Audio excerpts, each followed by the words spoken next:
In this episode, we talk about Cyclone Michaung, which made landfall yesterday along the southern coast of Andhra Pradesh. We also give you an update on the opposition alliance India, which had to defer their meeting that was previously scheduled for today. But first, we talk about a sex determination and female foeticide racket in Karnataka.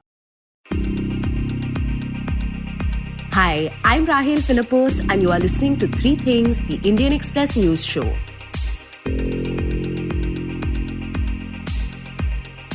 Over the last 2 months, the Bangalore police have arrested 9 people, including 2 doctors, for allegedly carrying out sex determination and female foeticide in the state.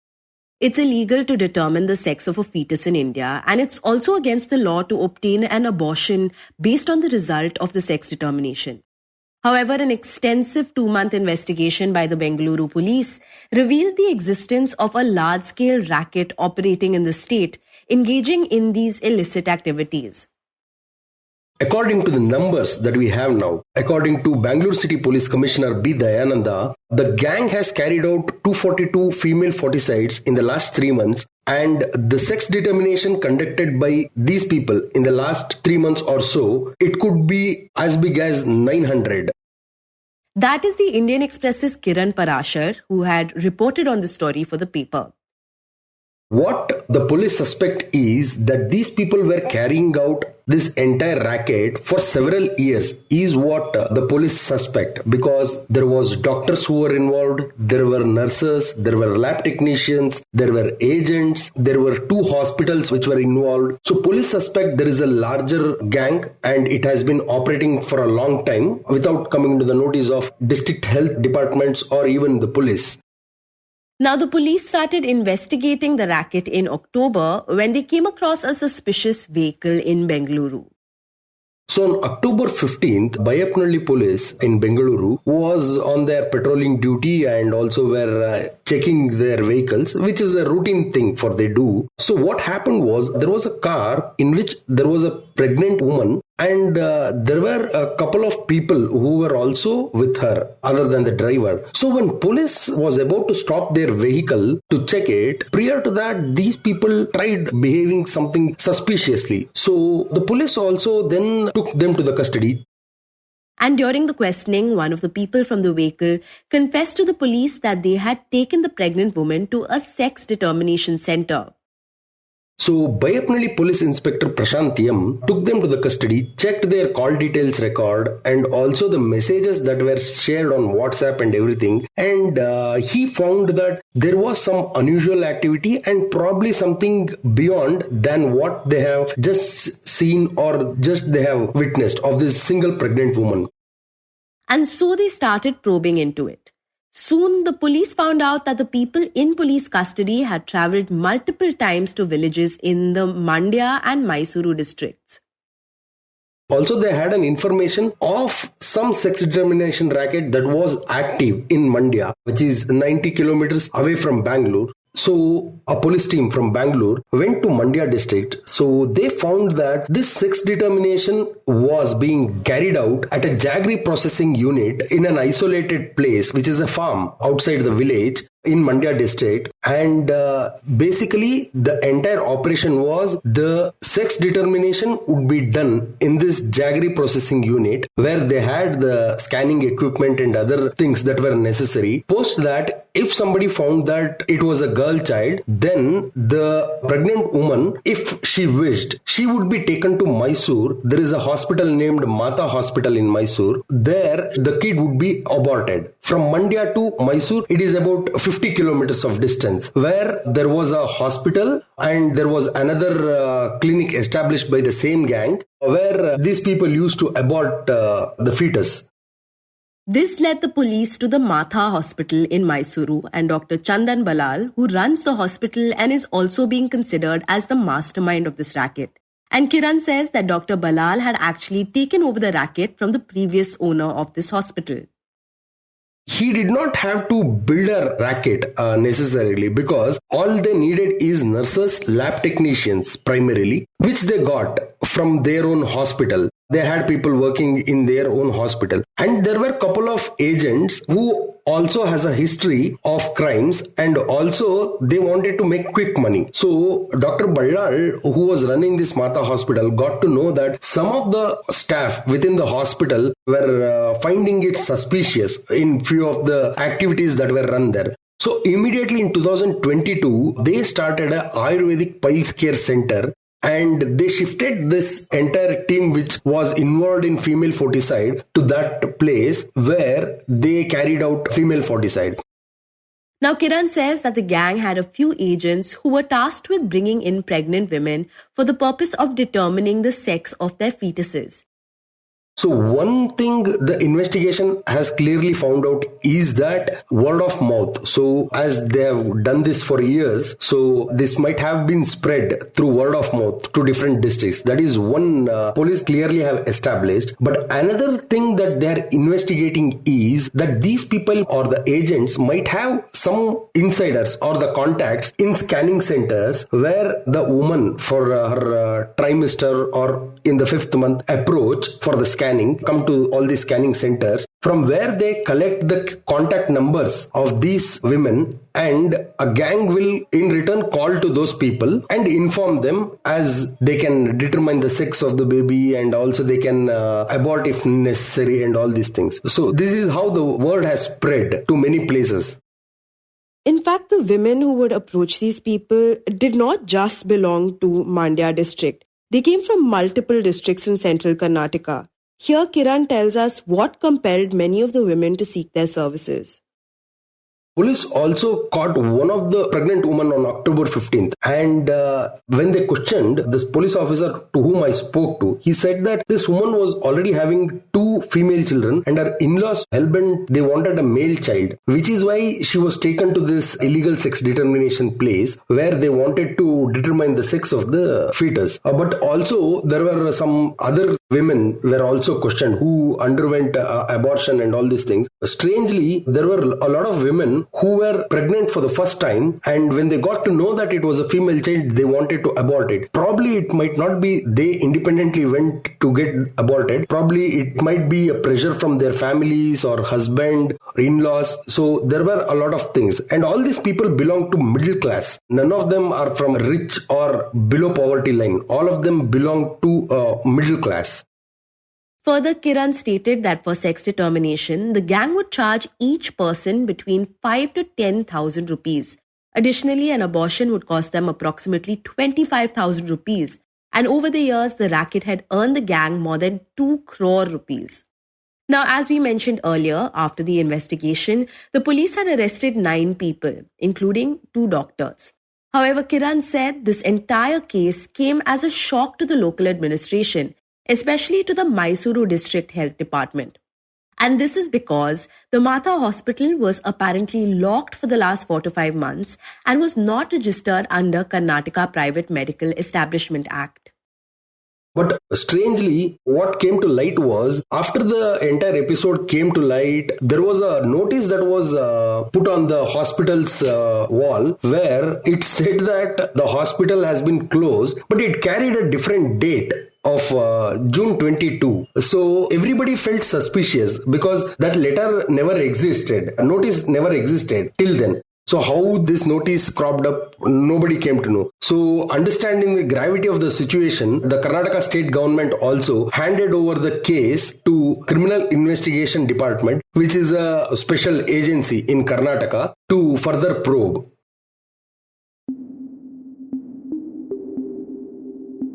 And next we talk about Cyclone Michaung. Yesterday afternoon, Cyclone Michaung made landfall along the southern coast of Andhra Pradesh. In the days leading up to this, several areas across Chennai and its surrounding districts were severely inundated, and at least a dozen people were killed. In Andhra Pradesh too, the cyclonic storm has left behind a trail of destruction. In fact, many schools and offices have been shut across the state, and authorities are on high alert to prevent further loss of life and property. But according to Anjali Marar, who is a science communication officer with Raman Research Institute in Bangalore, heavy rains and gusty winds are likely to cause more damage in coastal Andhra Pradesh. The landfall process is one of the most devastating stages of a cyclone as it reaches the coast or as it reaches the land. So a cyclone coming in means it will have packing winds. And in this case, in case of Cyclone Michaung, the expected wind speed is between 90 to 110 kilometers per hour, which means these are gusting winds which can fly away all these projectiles, your light poles, the thatched roofs, everything which is in suspension, all of them can be affected. Then it also brings along heavy to very heavy rainfall, which is over, say, about 100, 150 millimeter or 200 millimeter in a very short span of time. So these are the possible rough weather which this storm brings along as it comes to the land. So most of the coastal districts of Andhra Pradesh will experience extremely heavy rainfall as the cyclone moves further northwards along the land because it is moving in as a severe cyclone over southern Andhra coast. But Anjali says that a high-intensity cyclone like this one is unusual around this time of the year. Normally, Indian coasts are affected by cyclones in December, but intensity of cyclones that form in December are not very significant. But cyclones do occur during the post-monsoon season of October, November, December. She joins us in the segment to explain what's behind this unusual cyclone, the implications, and what to expect over the next few days. So Anjali, so far, has the trajectory of the cyclone been in line with the India Meteorological Department's earlier predictions?